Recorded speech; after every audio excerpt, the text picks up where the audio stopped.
les pregunto algo muy importante. ¿Jesús es un impostor o Mesías?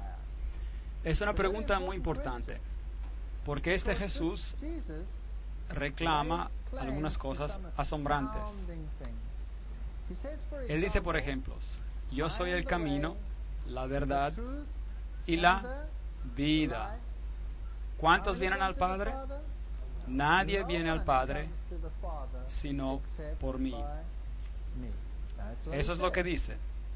Y hoy en día, este Jesús está siendo marginado, y los críticos, y especialmente los que le llaman el nuevo movimiento reformador, están repartiendo la Biblia y sacando el corazón del lado mesiánico de la Biblia. Jesús debe, si queremos tener una unidad mundial de religiones, convertirse uno al nivel que todos nosotros. ¿Correcto? Él no puede sobresalir más que nadie. Él tiene que bajarse al nivel de todos los otros. Pero si este Jesús es el Mesías de Dios y es Dios, entonces llegaremos a un callejón sin salida. Así que veamos lo que la Biblia dice, porque no quiero influenciarlos a ustedes. Jesús, impostor o Mesías.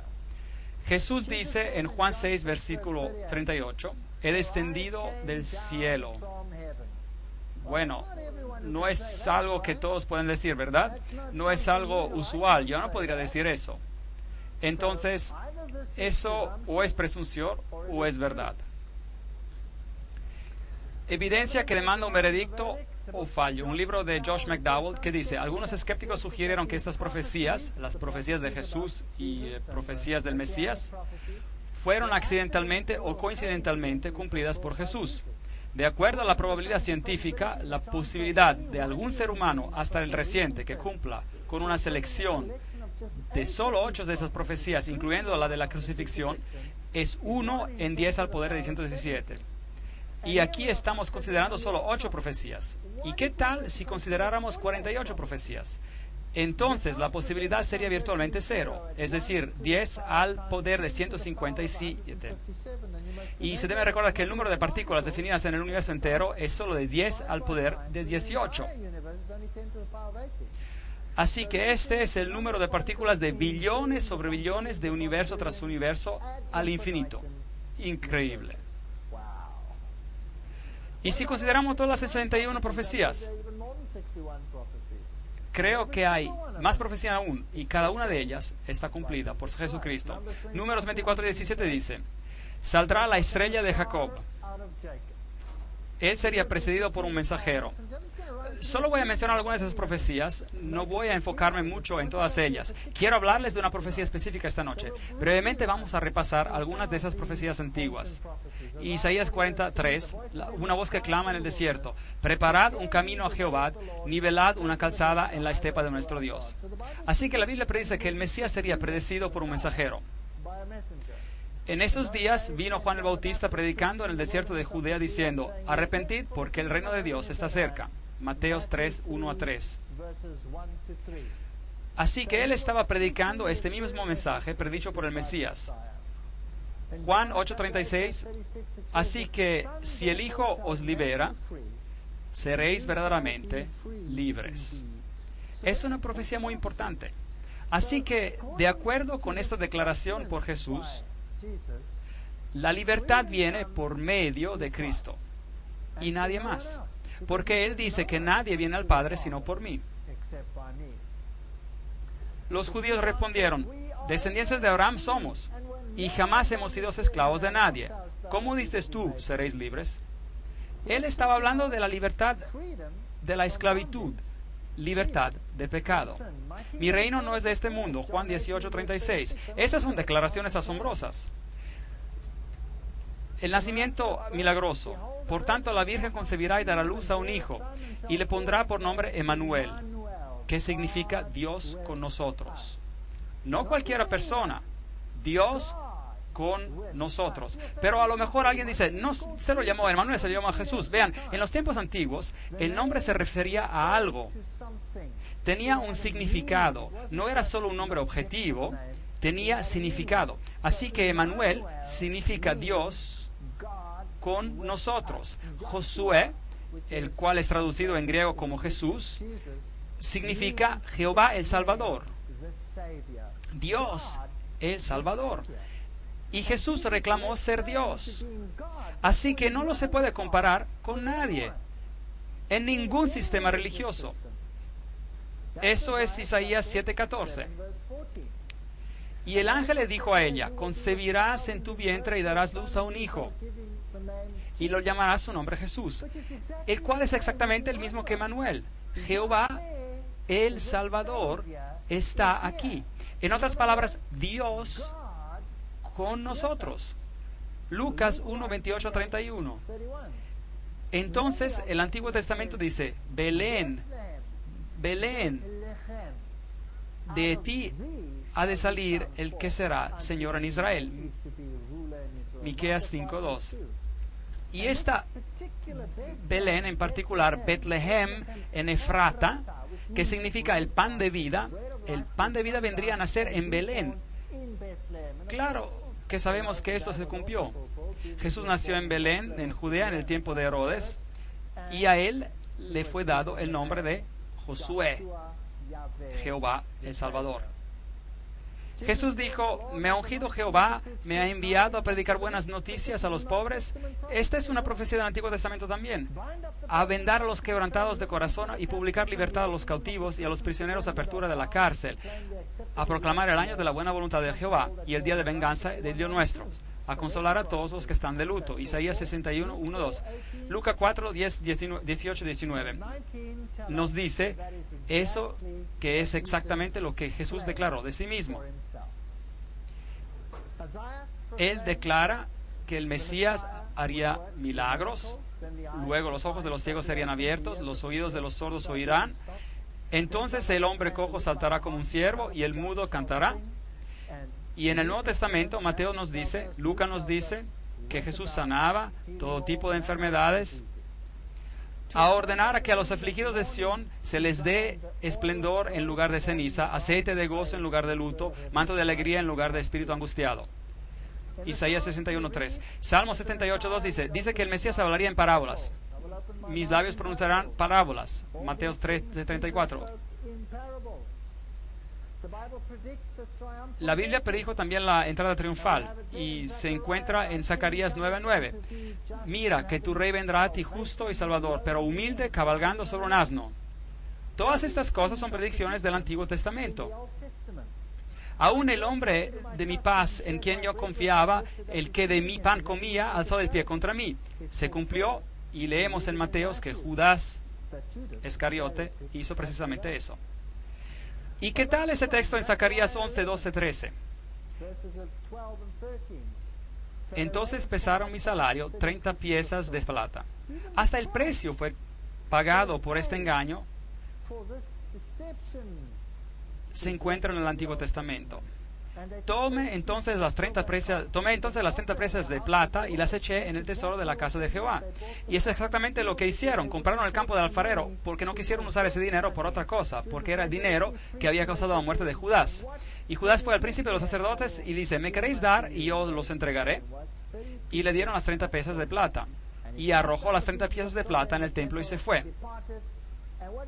¿Y qué hicieron? Compraron el campo del alfarero. Cada pequeño detalle de mi cuerpo a los heridores y mis mejillas a los que me mesaban la barba, el sufrimiento de Jesús que tuvo que pasar fue increíble, increíble. No aparté mi rostro de injurias y de esputos. Él pasó por tribunales 7 veces y fue golpeado en la cara, antes Caifás, luego antes Ananías, delante del tribunal en la noche, luego al tribunal de los oficiales romanos, luego fue llevado con Herodes, de vuelta a Pilato. 7 veces pasó por tribunales. No aparté mi rostro de injurias y de esputos. Isaías 56. Entonces lo escupieron en el rostro y le dieron puñetazos. y otros lo abofeteaban. Dice la Biblia que lo golpearon una y otra vez y otra vez y otra vez. Me odian sin causa alguna, Salmo 69. Y luego él sería rechazado. La Biblia predijo, me odian sin causa alguna, Juan 15.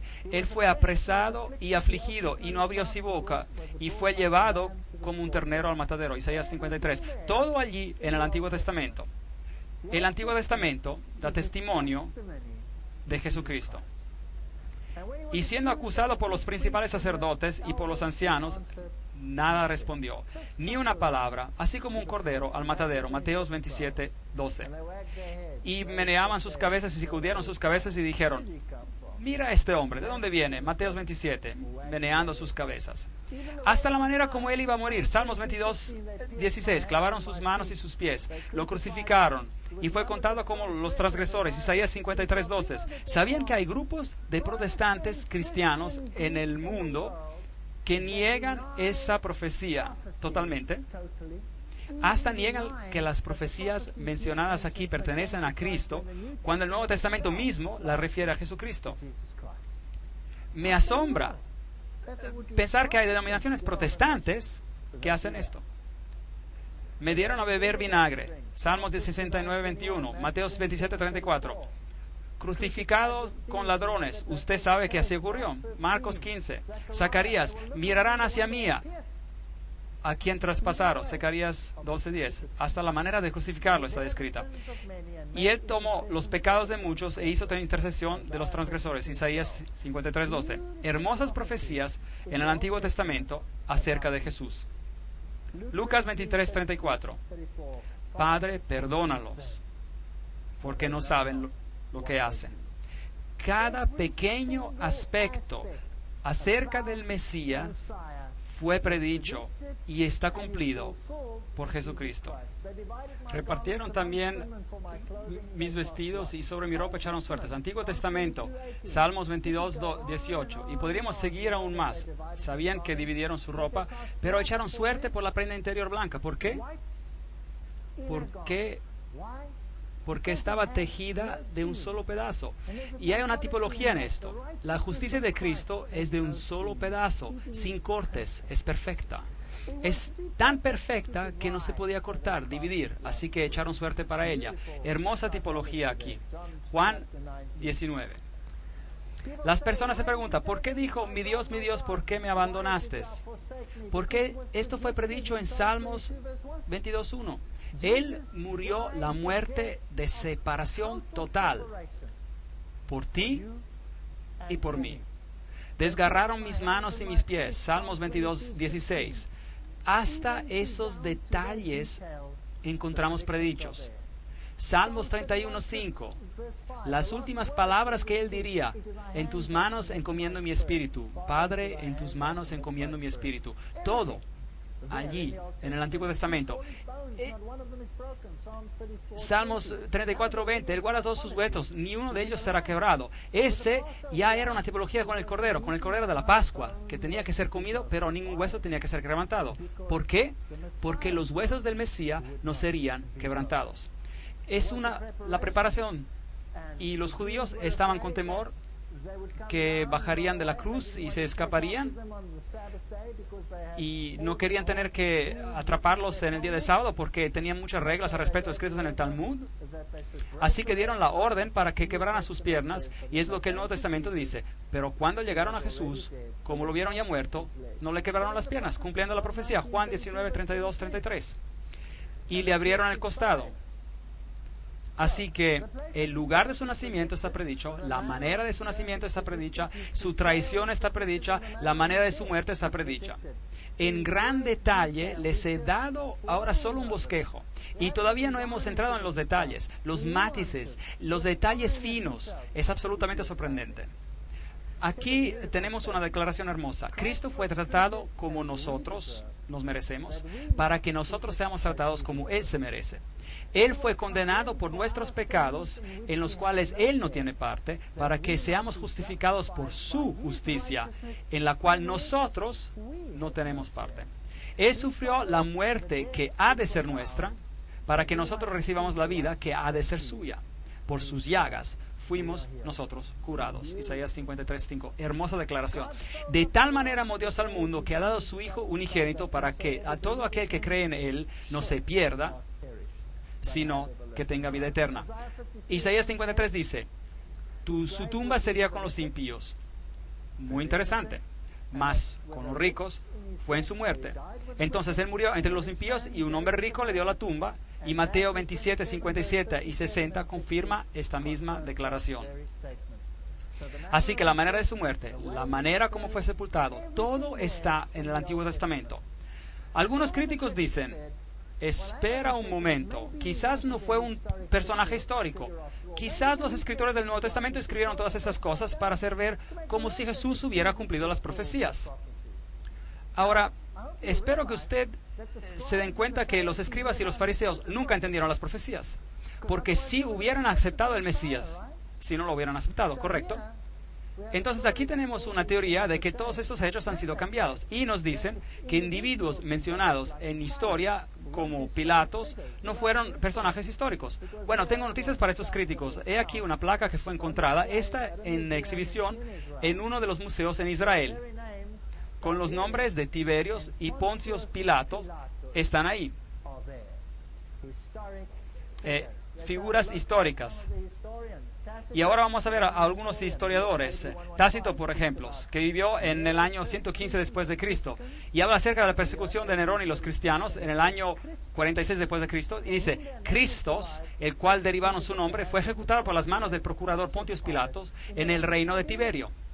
Así que acá tenemos una fuente extra bíblica, la cual dice cuándo pasaron esas cosas. Luego tenemos a Suetonio, el historiador romano, escribiendo en el 120 después de Cristo y dice, cómo los judíos estaban constantemente haciendo estorbos. Recuerden que los cristianos eran contados como una secta judía y entonces se llamaban judíos. Estorbos instigados por Crestos, el emperador Claudio lo expulsó de Roma. Y el Talmud, que es la tradición judía, dijo que en el día de la Pascua crucificaron a Jesús de Nazaret. Así que hay acá fuentes afuera de las Escrituras que confirman este asunto. Jesucristo era siempre central. El Mesías era siempre el centro de la religión de Israel. Si mira al santuario que tenía que ser construido, cada objeto, cada parte del servicio que ocurría en el santuario es una referencia a Cristo. La historia más hermosa del plan de salvación se representa aquí en el sacrificio del Cordero, el cual representa el Cordero que quitaría el pecado del mundo. Si entra a este santuario, había un lavador que representa las consecuencias de sus acciones, lavados de sus pecados, de confesar sus pecados. Jesucristo, la luz del mundo, Jesucristo, el pan de la vida, Jesucristo, el intercesor, Jesucristo, el misericordioso. Todo está allí. Es una historia hermosa, pero no tenemos tiempo para entrar en eso. Hasta en la tipología del sumo sacerdote. El sumo sacerdote representaba a Jesucristo. Era un símbolo, porque Pablo dice, tenemos un sumo sacerdote. Es Jesucristo el que ha entrado en la majestad del cielo. Hebreos 8, 1, 2. Tenemos un sumo sacerdote, el cual se sentó a la diestra del trono de majestad en los cielos. Él es el ministro del santuario y de aquel verdadero tabernáculo que levantó el Señor y no el hombre. Tema muy interesante. Porque no entró Cristo en el santuario hecho por los hombres, figura del verdadero, sino en el cielo mismo. Así que esa era una figura, era simplemente un tipo para presentarse ahora por nosotros ante Dios. Él entró en el mismo cielo, Hebreos 9:24. Todo el Antiguo Testamento es una tipología de las mismas acciones de Jesús. Así que ahora tenemos un problema. El mundo va a esperar muy pronto que todos reconozcan a todos como iguales. Pero la Biblia dice que hay solo un camino a la salvación y ese es por medio de Jesucristo. Y que Jesús no era uno de muchos profetas en este mundo, pero era el Mesías predicho, el Dios hecho hombre, el que bajaría del cielo para pagar el precio del pecado, para ti y para mí, y salvación. Y tenemos que saber qué opinamos sobre este asunto. Bueno, hay una fantástica profecía en Daniel que ha puesto este asunto más allá de cualquier sombra de duda. Tanto así que es una pesadilla para aquellos que quieren rechazar a Jesucristo como el Mesías. En Daniel capítulo 8 tenemos un recorrido a través de la historia, como lo hicimos en Daniel capítulo 2, donde estudiamos de la cabeza y de los brazos de plata y el bronce y el hierro. Pero aquí toda la historia se repite representada por animales. Aquí tenemos un carnero particular con 2 cuernos, uno más grande que el otro, y la Biblia nos dice que quién es, no tenemos que adivinar, y la Biblia nos dice que es una referencia a los medios y los persas, y después de hablar de estos 2 cuernos, nos dice que un macho cabrío vino con un cuerno notable entre sus ojos, y nuevamente no tenemos que adivinar, nos dice que el cuerno prominente representa el primer rey de Grecia. ¿Quién era? Pues Alejandro el Magno. No tenemos que adivinar. La Biblia nos dice exactamente lo que representan estos símbolos.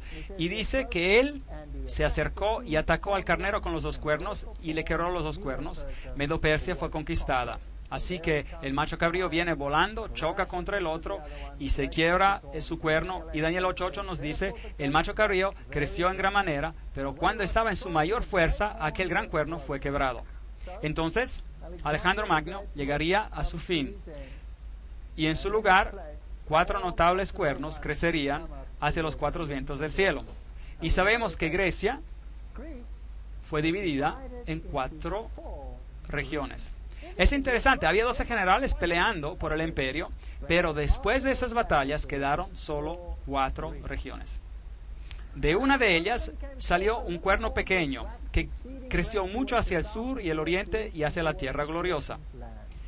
Creció hasta llegar al ejército del cielo y parte del ejército de las estrellas echó por tierra y las pisoteó. Aún se engrandeció frente al príncipe de los ejércitos. Por él fue quitado el sacrificio continuo. La palabra sacrificio está escrita en cursivo, significa que no existe en el texto original. Eso es lo que significa en la versión King James en inglés. Cuando escriben una palabra en cursivo significa que no está en el original. Así que por él el continuo fue quitado y el lugar del santuario fue echado por tierra. Ahora, todo este santuario representaba al Mesías y Roma vino y crucificó al Mesías. Hablaremos de ese asunto con más detalle después. Entonces oí hablar a un santo. Ahora Daniel en su visión escucha a un ángel hablar a otro ángel.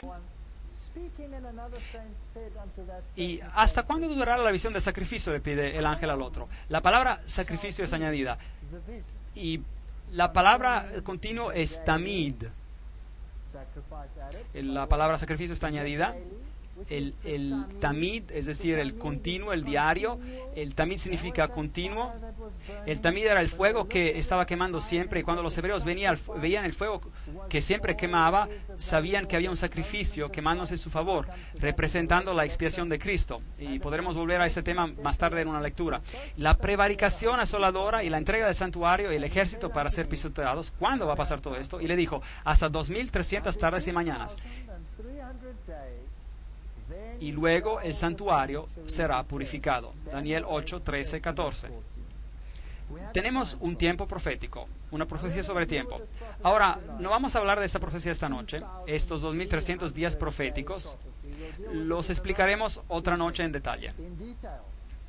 Así que no quiero hablar de esto en detalle, pero Daniel está hablando acerca de una profecía sobre un periodo de tiempo definido. Y yo quiero ver a una porción de este tiempo profético. Daniel 8, 23, 26. Al fin del reinado de estos, cuando los transgresores llegan al colmo, se levantará un rey altivo de rostro y entendido en enigmas, y él se levantará contra el príncipe de los príncipes, pero será quebrantado, aunque no por mano humana. Allí tenemos la frase, no por mano humana. Increíble profecía. La vamos a explicar más allá. Y vamos a ver quién va a estar en control justo antes de que Cristo venga. La visión de las tardes y las mañanas que se ha referido es verdadera. Y tú guarda la visión porque es para muchos días. para el futuro. Él dijo, hasta 2300 días, entonces el santuario será purificado. Entonces aquí hay una visión que le fue dada a Daniel y él no la entiende. No la entiende para nada. Y se le dice, no te preocupes, no las tienes que entender, concierne el futuro distante y será desellada más tarde y no ahora. Y no vamos a tratar de este asunto en esta conferencia, trataremos de este asunto en otra conferencia. Entonces, Daniel está pensando acerca de esta visión y no la entiende. Está allí parado. Daniel 8:17. Vino luego cerca de donde yo estaba y al venir me asusté y me postré sobre mi rostro. Daniel está en visión y ve a este ser celestial y se postra delante de él. Entiende, hijo de hombre, que la visión es para el tiempo de la fin. Entonces la visión concierne el futuro, concierne el tiempo de la fin. Y tiene tantos aspectos que preocupan a Daniel. Y el capítulo 9, Daniel 9, desde el versículo 20 en adelante, tenemos una explicación de parte de la visión.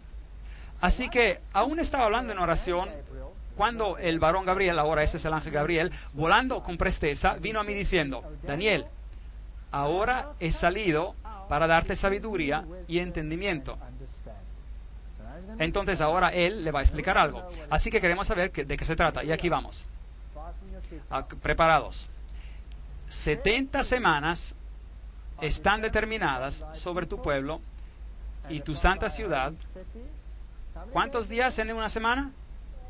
7. Entonces, 70 semanas sería 7 por 70, 70 por 7, llegaremos a los días. 70 semanas están determinadas sobre tu pueblo. Esos son los judíos. Y tu ciudad santa, ¿cuál es esta? Jerusalén. Para terminar la prevaricación, poner fin al pecado y expiar la iniquidad para traer la justicia imperdurable. Sellar la visión y la profecía y ungir el santo de los santos. Daniel 9:24. Tremenda visión, tremenda profecía. Así que las 70 semanas están determinadas, literalmente dice cortadas, de ese periodo de tiempo indicado, y todo esto se cumple, todo lo que se acaba de hablar. Fin de los pecados, reconciliación por la iniquidad, traer la justicia perdurable. Ahora, ¿quién hizo todo esto? ¿Quién trae la justicia perdurable? ¿Quién puede traer fin al pecado? Solo Jesús.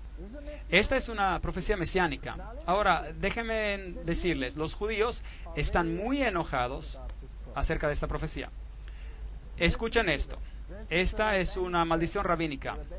La maldición rabínica. Y se encuentra en la ley del Talmud en página 978, sección 2, línea 28. Permítanme leerla. Que los huesos de sus manos y los huesos de sus dedos se caigan y se descompongan de aquel que dé las vueltas a las páginas del libro de Daniel para encontrar el tiempo de Daniel 9, 24, 27, hasta 27. Y que su memoria desaparezca de la faz de esta tierra para siempre. Increíble. Estos hombres hablan en serio. ¿Estaría de acuerdo? Entonces, tengo que preguntarles algo. Les pregunto algo, pues. ¿Están dispuestos a ir adelante a pesar de esta maldición?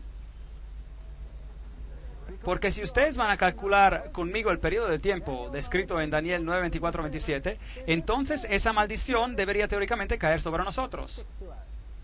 Pero déjeme decirle algo. Yo sirvo a alguien más grande que esa maldición. No tengo miedo de esa maldición. Y sé por qué ellos tienen esa maldición. Porque si esa maldición no estuviese ahí, alguien podría calcular el periodo del tiempo de esa profecía y enterarse de quién realmente deberían servirle. Veamos. Quitado, cortado, determinado, separado de 70 semanas quitadas de la profecía más grande para los judíos. Ahora, echémosles un vistazo. En profecía, un día vale un año. Una semana son 7 días, es decir, un día por un año. El principio de un día por un año significa que la semana vale 7 años. Ahora, ¿puedo decir yo eso? inventármelo? No, eso sería arrogancia. Así que consigamos algo de apoyo bíblico. Ezequiel capítulo 4, versículo 6. Día por año te lo he dado. Se está hablando en el sentido profético. Números capítulo 14, 34, por ejemplo, dice: conforme al número de los días, de los 40 días que empleáis en reconocer la tierra, cargaréis con vuestras iniquidades 40 años, un año por cada día. Así que entonces pongamos a prueba el concepto. Apliquemos el principio día-año y el número de 70 semanas y a ver a dónde nos lleva. 70 semanas están determinadas sobre tu pueblo. 70 semanas, bueno, una semana tiene 7 días, entonces ¿cuánto es en días? Son 490 días, y este es el resultado de los 490 años proféticos que están determinados, cortados. Cortados, determinados, quitados ¿de qué? Obviamente de los 2300 días proféticos de los cuales el ángel estaba hablando previamente. Así que eso nos lleva a 2300 años. 490 años cortados, quitados para los judíos. Eso es lo que significa. Bueno, analicemos un poco más. Entonces el santuario sería purificado al final de ese periodo. Ahora, voy a hablar solo de esta parte de la profecía esta noche, solo de las 70 semanas. Para poder descubrir de qué se está hablando, tenemos que saber cuándo empieza esta profecía, ¿correcto? Entonces, ¿cuándo empiezan esos 2300 años? Entonces, ¿desde cuándo empezamos a contar las 70 semanas? Hecho que el código rabínico nos dice que no podemos estudiar. Bueno, Daniel 9:24 nos da la respuesta. Hay una maldición sobre este verso. Interesante. Que los rabinos decidieron maldecir una parte de Daniel. ¿No los confunde esta noche? Ciertamente me confundiría a mí, y porque realmente me confundió mucho. 70 semanas son determinadas sobre su pueblo. Sabe pues y entiende que desde la salida de la orden para restaurar y edificar a Jerusalén, ¿hasta qué? Hasta el Mesías. Así que desde la salida de la orden para restaurar y edificar a Jerusalén, recuerden que Daniel estaba cautivo. Jerusalén está destruida y ahora está desolada por 70 semanas. Y empezamos a contar ¿cuándo? Desde el tiempo cuando el decreto sale, desde que sale el decreto, la orden para restaurar y edificar, construir a Jerusalén, hasta el Mesías. El príncipe, habrá 7 semanas y 62 semanas. Y se volverán a edificar la plaza y el muro en tiempos angustiosos. Daniel 9:25. Increíble.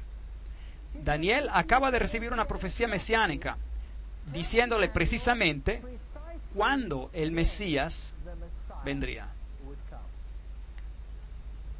¿Sabían ustedes que esto está en la Biblia? ¿Sabían esto? Bueno, analicemos estos versículos. 7 semanas, 49 días, 49 años. 62 semanas, 434 días, 434 años. ¿Y dónde nos lleva esto? El decreto para edificar y restaurar Jerusalén. Y entonces pasarían 7 semanas y el templo sería restaurado. Y entonces el Mesías príncipe. Entonces, ¿qué necesitamos? Necesitamos una fecha por aquí, al comienzo. Y podremos identificar este periodo de tiempo, ¿correcto? Necesitamos una fecha de comienzo. Artajerjes, rey de Persia, escribió el decreto en el año 457 a.C. Este decreto daba libertad política total a los judíos. Hubo anteriormente el decreto de Ciro, el cual hablaba solo del templo, pero este decreto de Artajerjes en el 457 a.C. concierne la restauración de Jerusalén. Ahí está. Ahora tenemos una fecha para el comienzo del periodo. Entonces, 457 más 483 es el 49 más el 434 y nos llevan al año 27 después de Cristo. Ahora, ¿qué pasó en el año 27 después de Cristo? 69 semanas, el 483, un día por un año, he apuntado un día por un año, ¿se acuerdan? Un día por un año. Y veamos este decreto, Esdras 7, 12 y 13. Artajerjes, rey de reyes, a Esdras, sacerdote y escriba erudito en la ley de Dios del cielo, he dado la siguiente orden: todo aquel que en mi reino pertenezca al pueblo de Israel, que quiera ir contigo a Jerusalén, que vaya. Ese era el decreto. Yo mismo, el rey Artajerjes, doy a esta orden a todos los tesoreros que están al otro lado del río, que todo lo que os pida el sacerdote Esdras, escriba de la ley del Dios del cielo, se le concepta puntualmente. Esdras 7:21. Y además, una placa arqueológica ha sido encontrada, confirmamos la fecha del 457 antes de Cristo. Así que esta fecha queda sin duda. No puede haber argumento acerca de la fecha, se encuentra escrita en piedra. 457, 490 años. El total de la profecía son 2300 años. Sabe pues y entiende que desde la salida de la orden para restaurar y edificar a Jerusalén hasta el Mesías el príncipe, habrá 7 semanas y 72 semanas. Ahora, 7 más 62 es ¿cuánto? 69 semanas. El total de la profecía concierne ¿cuántas semanas? 70. Así que hay otra semana más. Pero la profecía dice que el Mesías, que significa ungido, vendría después de las 69 semanas. Y eso tenía que ocurrir ¿en qué año? ¿Se acuerdan? El 27 después de Cristo. Entonces, el decreto salió el 457 antes de Cristo, 69 más 7, 482 días.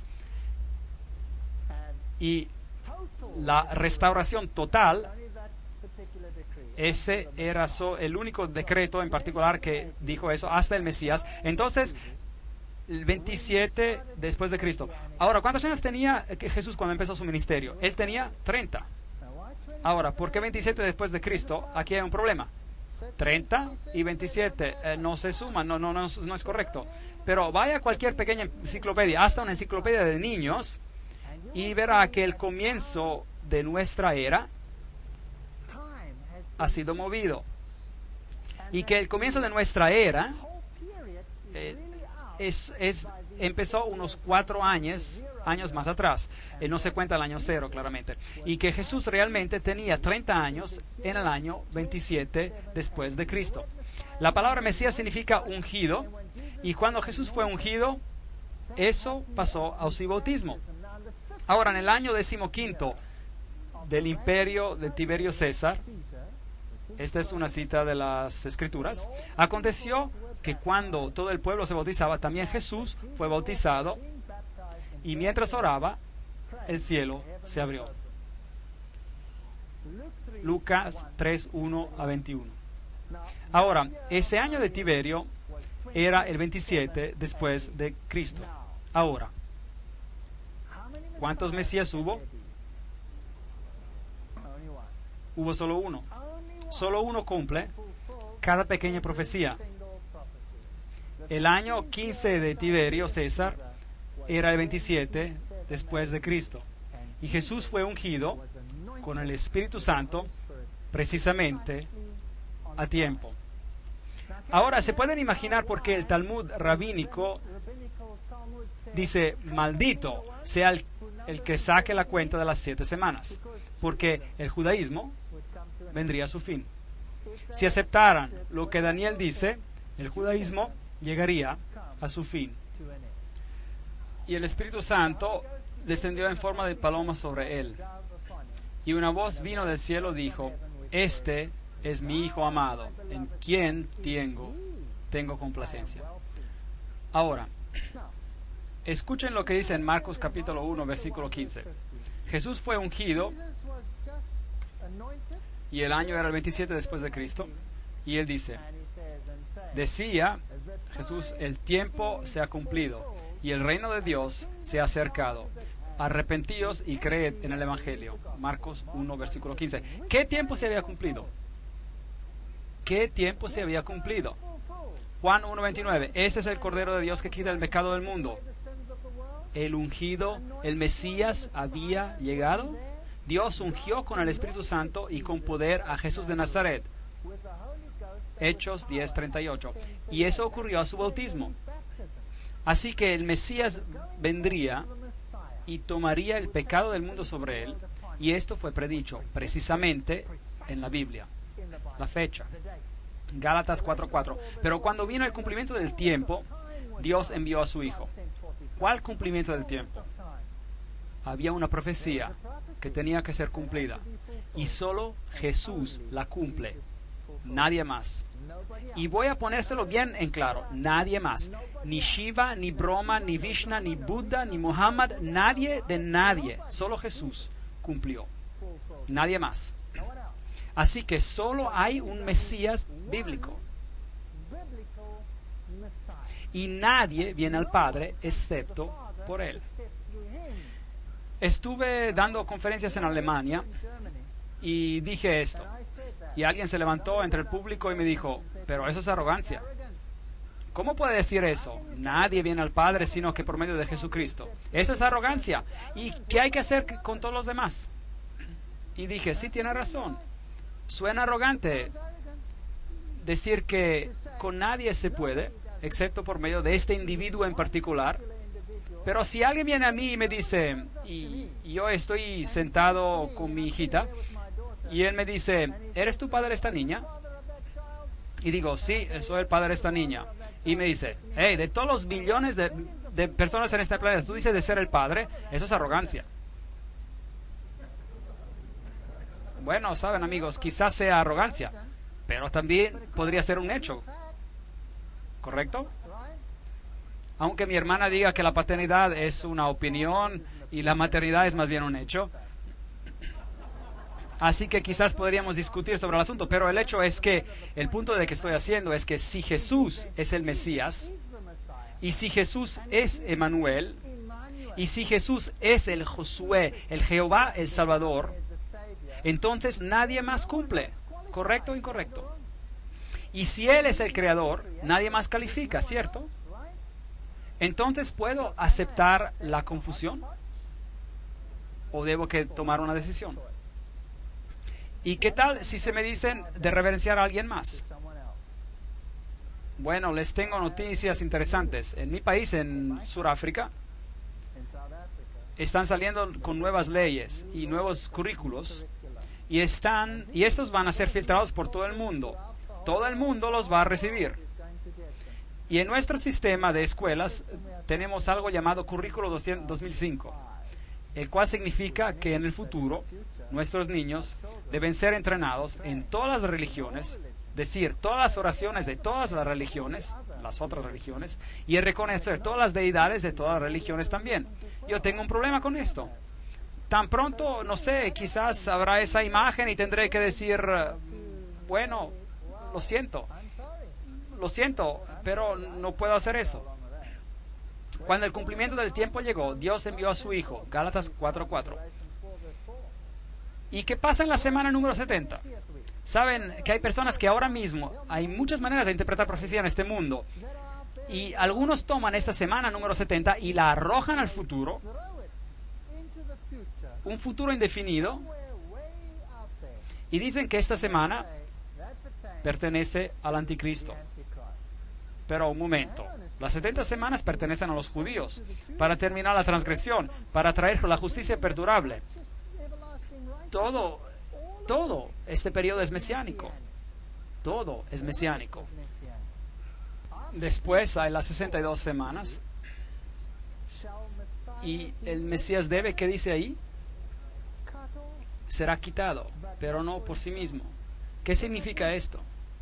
Él morirá, pero no por él mismo. ¿Por quién, pues? Por nosotros. Ahora se vuelve interesante, en extremo interesante. Y las personas del príncipe que vendrá destruirá la ciudad. Ahora, aquí tenemos un quiasmo, es decir, un quiasmo, un paralelismo entre dos fuerzas opuestas. Se habla de dos fuerzas que obran. De un lado el Mesías y el príncipe, y del otro uno que vendrá a destruir la ciudad. ¿Y quién era este último? Roma. Roma vino y destruyó la ciudad en el 70 después de Cristo.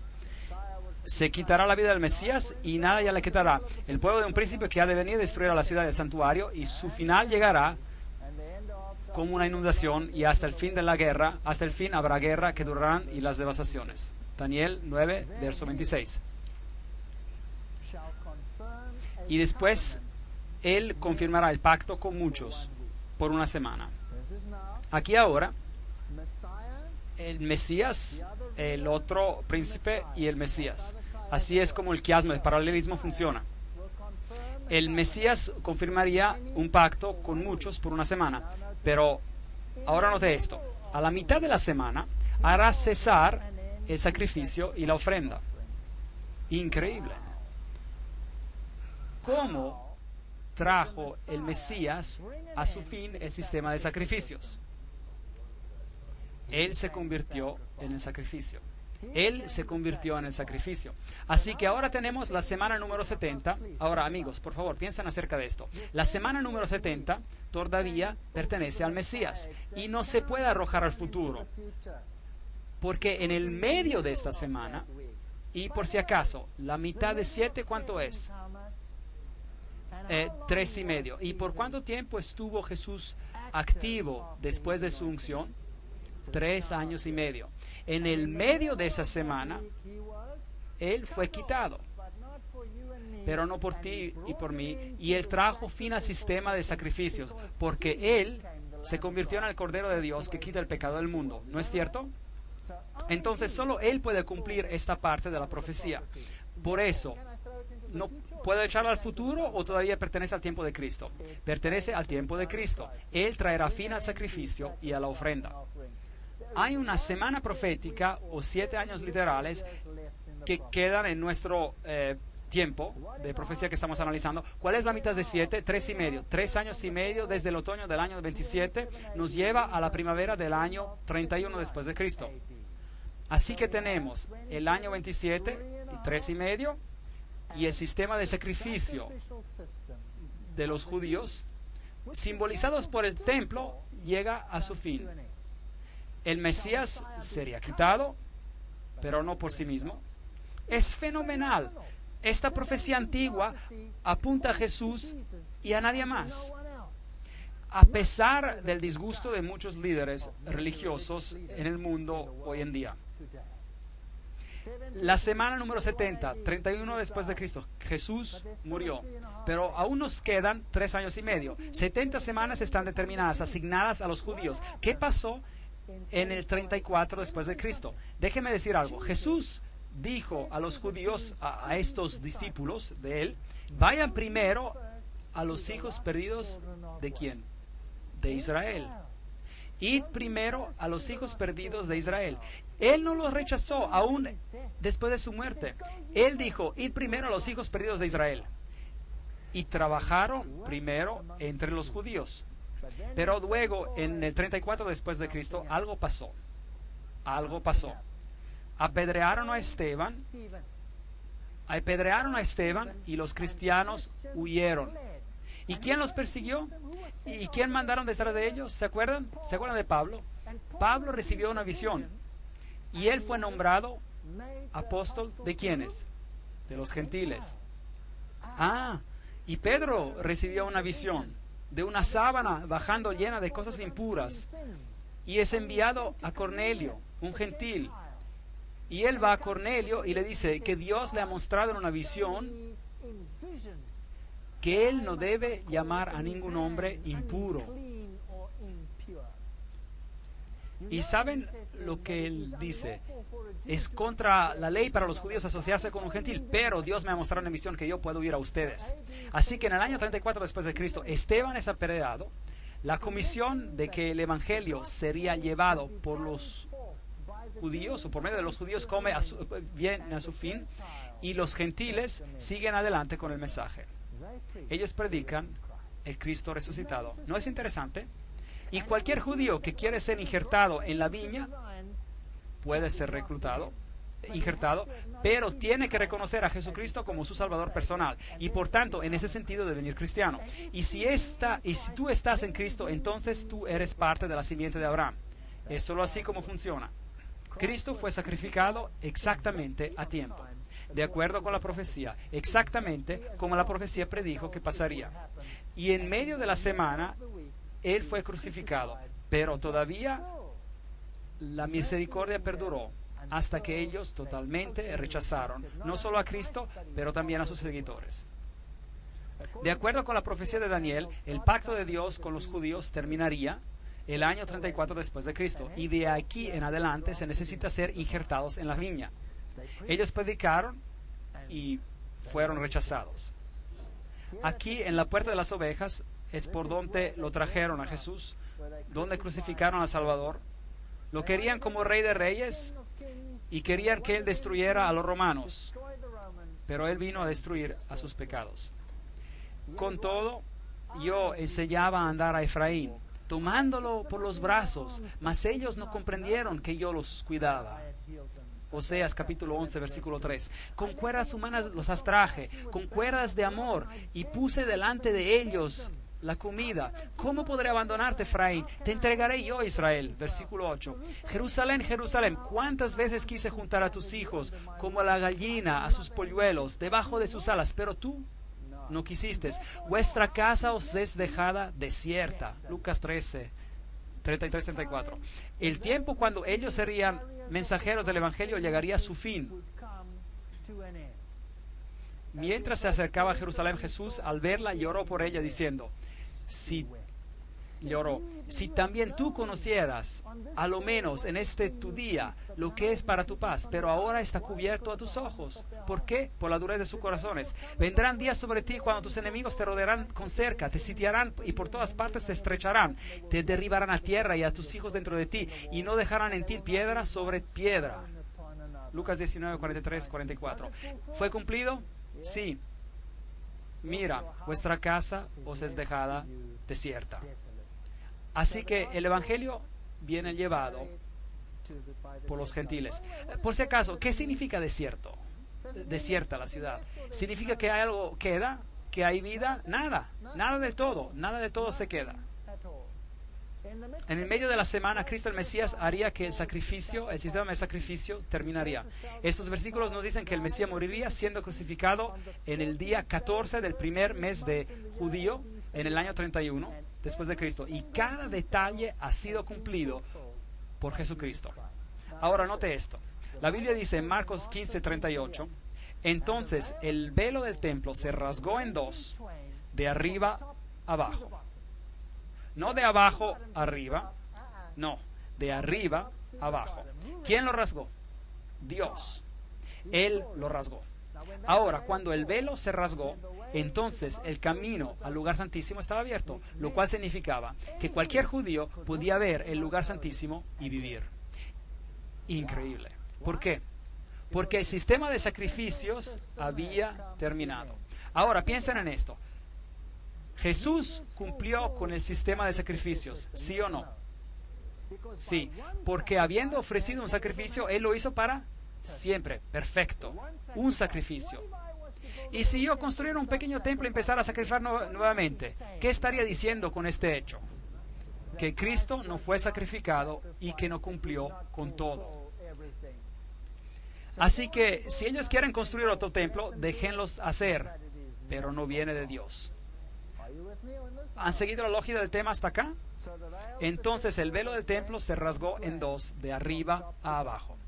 Entonces el velo del templo se rasgó en dos, de arriba a abajo. Mateo 27:51. Fue escrito para nosotros. Así que de acuerdo a las profecías de Daniel, el pacto de Dios con los judíos cesaría el 34 después de Cristo, al final de las 70 semanas. Y no se puede arrojar la semana número 70 al futuro, porque el sistema de sacrificios fue terminado por Jesús mismo. Entonces esto encaja en el pasado. 34 después de Cristo, Esteban es apedreado, los líderes judíos rechazan el Evangelio y este va a los gentiles. Gálatas capítulo 3 versículo 29. Y si vosotros sois de Cristo, ciertamente descendientes de Abraham sois, y herederos según la promesa.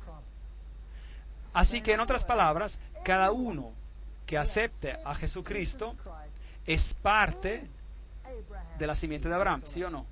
Porque Pablo dice que la simiente es en singular, y eso significa que se refiere a Jesús y nada más. Ni circuncisos y no circuncisos significa nada. Lo que cuenta es una nueva creación. Paz y misericordia a todos los que siguen esta regla, hasta el Israel de Dios. ¿Quiénes son esos? Los que aceptan a Cristo. Ellos son. Entonces, yo amo a los judíos y tengo muchos amigos judíos y realmente oro con todo mi corazón que acepten el Evangelio. Y espero que haya muchos judíos aquí esta noche. No estoy queriendo dejar mal a los judíos esta noche, estoy explicando profecía, una profecía que señala a Jesús. Y él dijo, en 2300 días el santuario será purificado.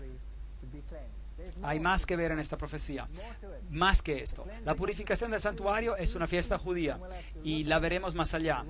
Es una fiesta que era un día de juicio y entonces se refiere al día de juicio en los tiempos finales. El fin del mundo, la profecía termina 2300 días después y luego viene la eternidad. Todos sabemos que esta tierra fue juzgada una vez antes y destruida por un diluvio. Y todos los que no estuvieron en el arca se ahogaron. Y en la misma manera, escudriñad las Escrituras porque a vosotros os parece que en ellas tenéis la vida eterna y ellas son las que dan testimonio de mí. Juan 5:39.